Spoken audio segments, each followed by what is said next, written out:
Good evening, everybody. My name is Tina Rittenhouse, and I am here to finish up part 5 of my fear video series. What is fear?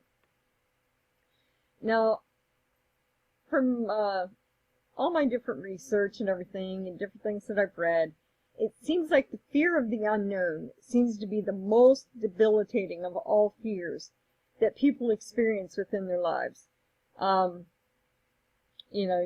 It's kind of like you live in the what ifs. What if he doesn't like me? What if I don't get the job? What if I get laid off tomorrow? Just the list could go on and on. What if this? What if that? What if that? But if you change your thinking, and instead of saying, what if I don't, try doing the, what if I do get the job? What if I, find out, or what if I find out I'm not getting laid off? What if I find out that he does like me? It's all a change in your mindset. Instead of using the what if, which is more of a negative way of training your mind, a negative way of speaking what you're thinking, just changing that just a little bit, instead of what if he doesn't, well, what if he does? When you say the what if he does, it kind of gives it a more hopeful, positive feeling to it. So, it's all on, what you're looking at and how you want the scenario to be. If you, no matter how much you fear something, if you look at it positively, you self-talk positively about what it is you want, chances are you are going to retrain your brain to start thinking more positive thoughts than what you're accustomed to, which is a lot of negative thinking. And I was quite guilty of that for quite a long time. And I just got tired of living in the negative, to the point where, I have it right on my Facebook. If you want to make negative comments or negative statements, whatever, feel free to unfriend me. I will not be offended. I don't want to be around negativity. I have found that positive thoughts and, positive thinking and being around positive people makes positive changes. And I've learned that a lot in the last 3.5 months. But, anyway, things that you can do to kind of help yourself get over that fear of the unknown is, sorry, this cat being around has caused my nose ditch here. Is kind of like how I touched on a little earlier. Know what you want and how you're going to get there. Which is, know what you want and positively in your mind set up a game plan as to how you're going to get there. Because if you know what you want and you know how you're going to get there, you're going to remain more focused. You're going to remain more anchored to your plan and the what you want, and and then you're not really affected as much by the small little things that may happen along the way. They're not going to have as strong of an impact on you because you are staying focused. You're staying dedicated. You've anchored yourself into this idea.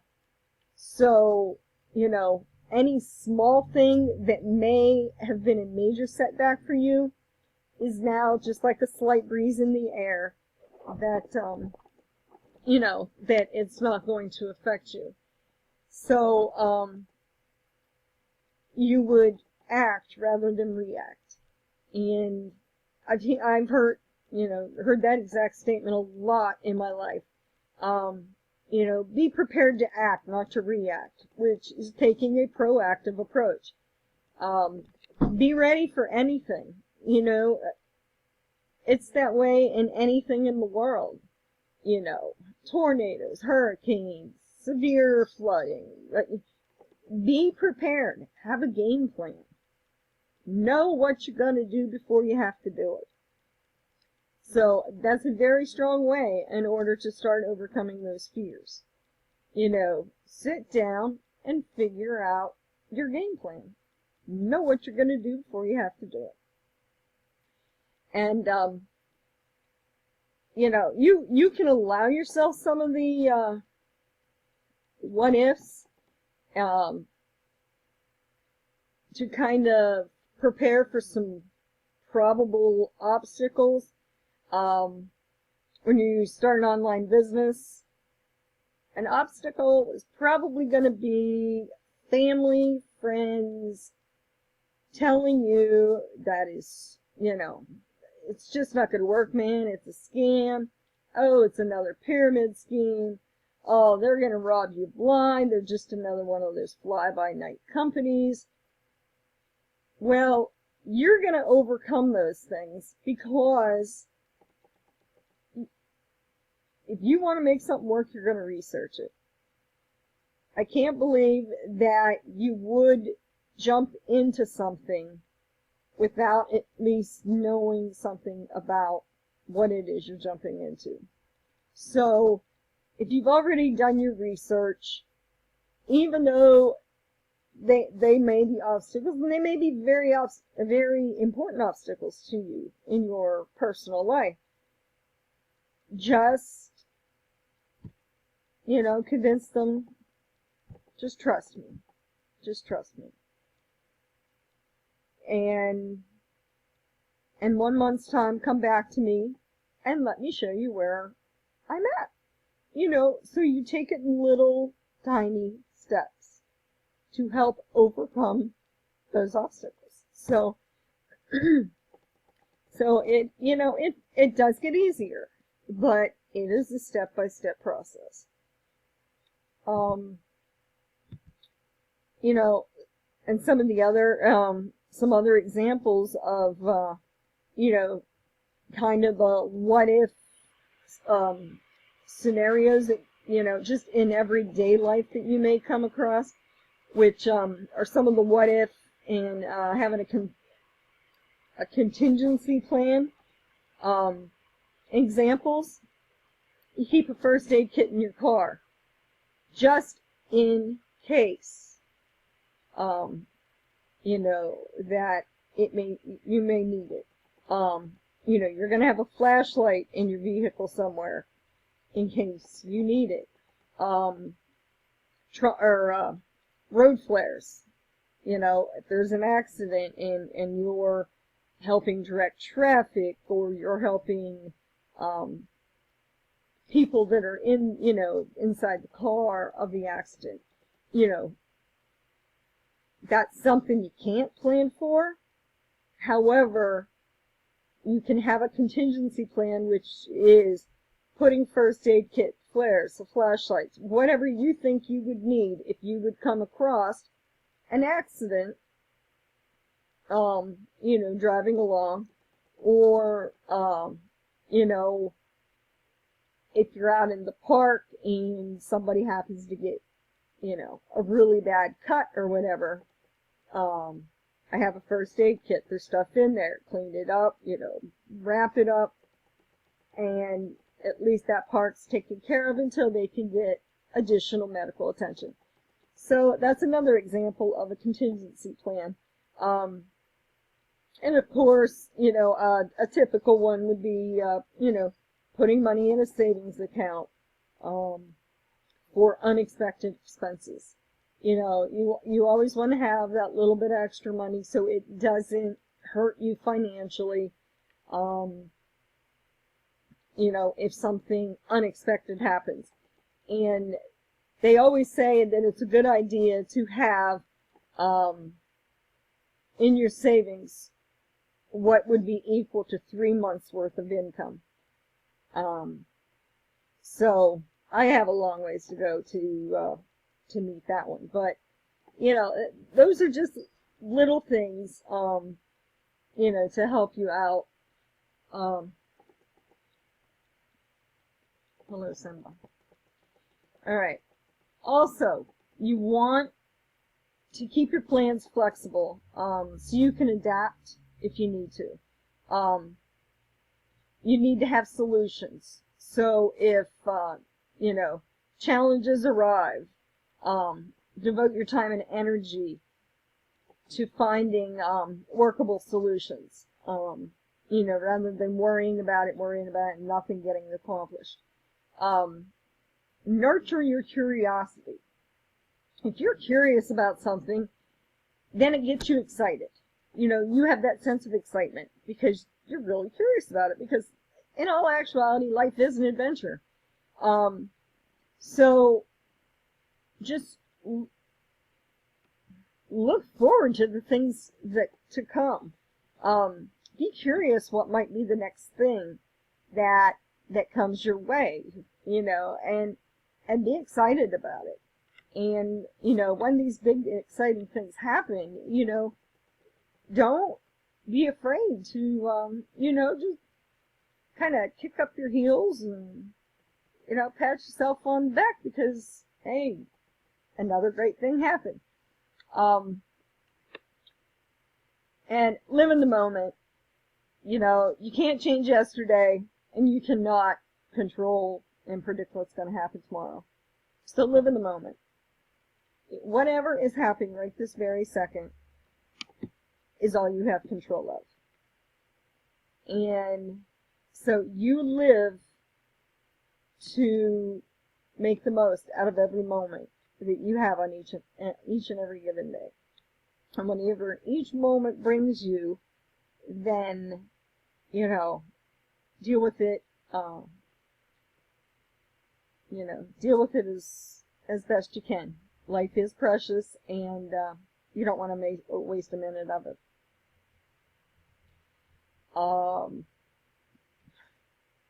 Anybody want a cat? So if you immerse yourself in the present, you don't have to think about or fear about what's around the corner, because, you know, you've got yourself completely focused and anchored in the direction you're going, and there's no need to worry about what may come around the corner, because you have your game plan and you have your contingency plans, and you're prepared for some of the worst things that could come along. And because you're prepared, you no longer have to fear what lies ahead, because you're already prepared for it.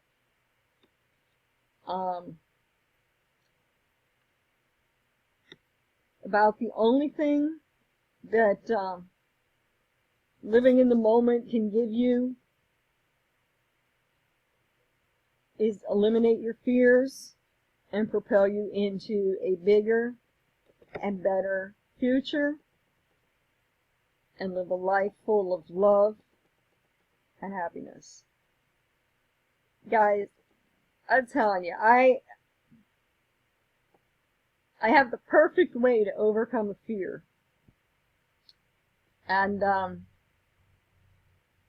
I will leave that challenge to anyone that has the trust in me to join me in this challenge. So all I ask you to do is get a hold of me on Facebook. The link is below. Join us in our leadership group and our Hangouts. The link is below. And here's where the challenge is, to start the first part of overcoming your fear.